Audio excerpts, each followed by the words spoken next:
Jag vill att ni ger en varm applåd för Sigríður María Egilsdóttir. Välkommen.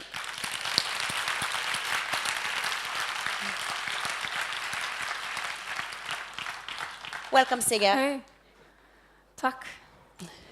So we'll be switching over to English right now. I've been sitting here for a while. I haven't understood a word, so this is going to be interesting. But I'm very happy to be here with you today. Thank you very much. Thanks. Ladies, gentlemen, inequality is and has been integrated into our society for as long as people can remember, taking all sorts of form: skin color, religion, income, gender. And yes, here I am, a white girl from Iceland, one of the richest countries in the world and the most gender-equal country in the world.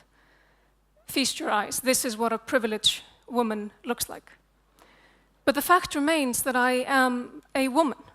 And even in Iceland, the leader of the World Economic Forum's Global Gender Gap Report for 9 consecutive years, women continue to face discrimination based on their gender. Women in Iceland make up only 26% of corporate boards. The unexplainable pay gap remains a steady 7 to 9%.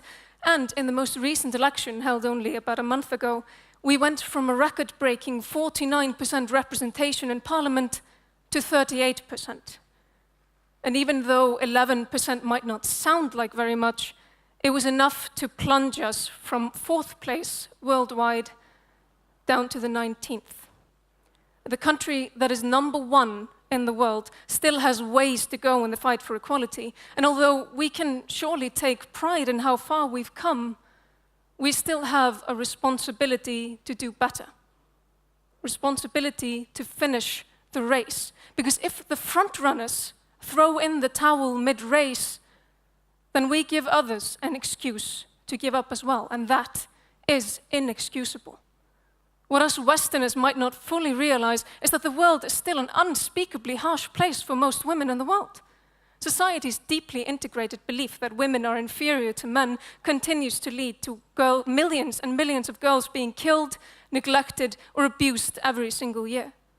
1 in every 3 women in the world is subjected to violence. A staggering number given the time and age. But thankfully, something is happening. Women today are coming together on a greater scale than ever before to talk about a subject that has been kept as this dirty secret for far too long. And for a long time, women and men have viewed sexual harassment and assault as something that should remain unspoken, something private and too shameful to fully acknowledge. And it's easy to see why, when the actual objective of the harmful behavior is to humiliate and belittle. And yet, when an influential Hollywood producer was ousted as a serial sexual offender only a couple of months ago, a movement was sparked that no one could have predicted beforehand. Women all over the world took to social media to share their own personal experience with sexual harassment and assault under the hashtag #MeToo, showcasing the extent of the problem and the fact that it had no borders. And it may have begun as a global outpouring of women calling out their experiences of sexual harassment and abuse, but, and this is why it's so amazing to be here with you today, here in Sweden, it has turned into this social phenomenon.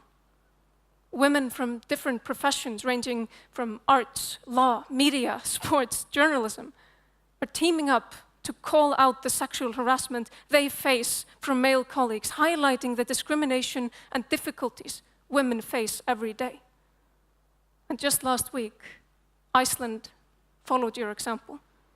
Over 400 women, 400 women in Iceland is a lot of people. We're like 340,000, okay?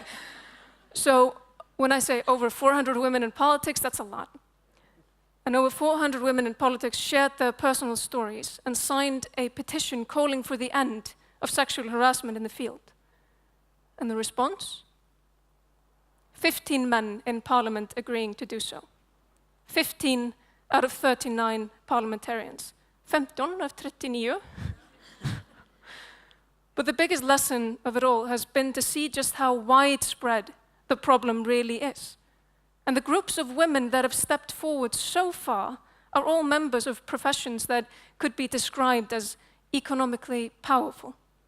But if the stories we hear about sexual harassment are so many and so bad, what kind of violence is waiting to be unearthed when women working in these traditionally hourly wage industries step forward?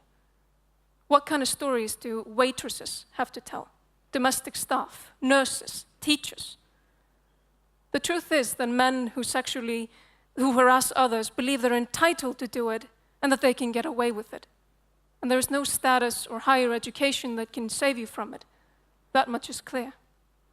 And the real power of the Me Too movement is that it takes something that women have kept quiet about and suffered through and brings it out into the open.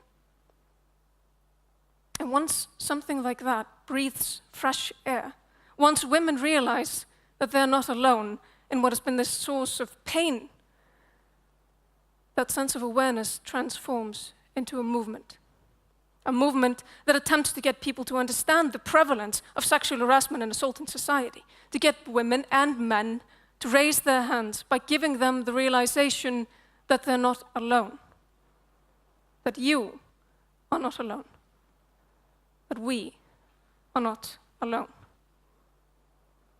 And there's a monumental amount of work to be done in confronting this climate of sexual manipulation, where women's sexuality is used as a tool to belittle them and undermine them simply because their existence and stature poses a threat to the status quo.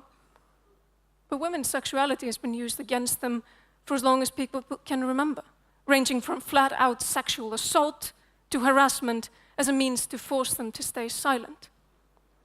But silence, as understandable as it may be, comes at a cost. Think back 10 years. Would anyone in here actually have realized just how many women had experienced sexual assault or humiliation? That you wouldn't even be able to get on a bus in the morning when no one in the bus with you had been assaulted. But that's exactly what this culture of oppression feeds off. Silence. In the same way that a bully guarantees silence in order to keep bullying, this culture depends on everyone staying silent. And in the words of the human rights activist Audre Lorde, I write for those women who do not speak, for those who do not have a voice because they were so terrified, because we are taught to respect fear more than ourselves. We've been taught that silence would save us, but it won't.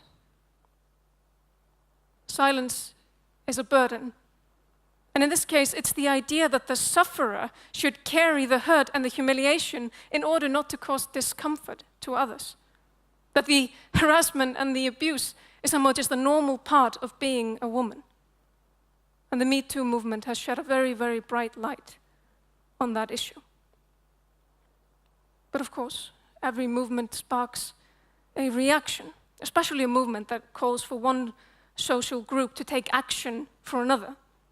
And many men express dismay and outrage, immediately siding with women, and others not so much.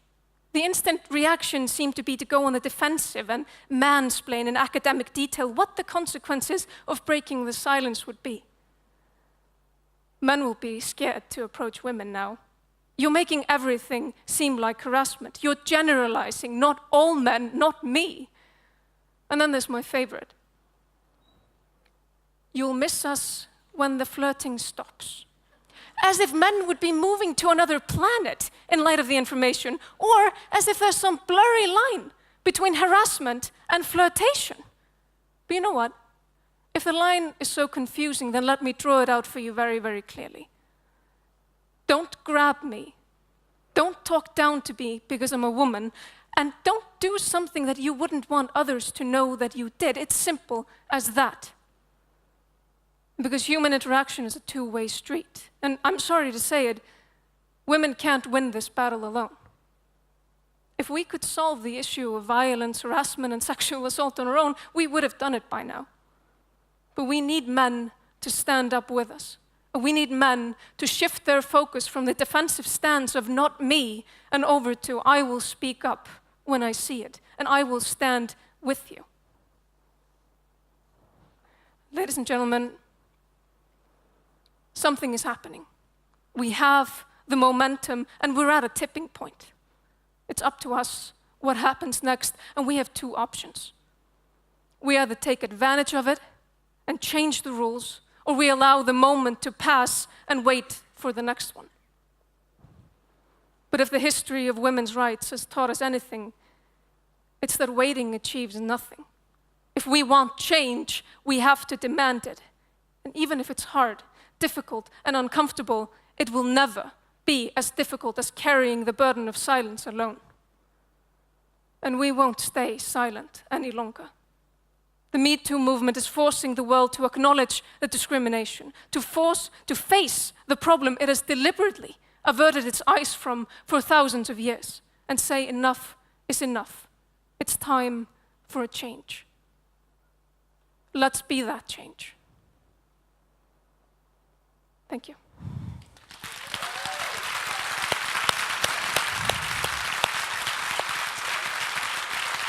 Thank you, Sigge. Come over here and sit down with me for a while.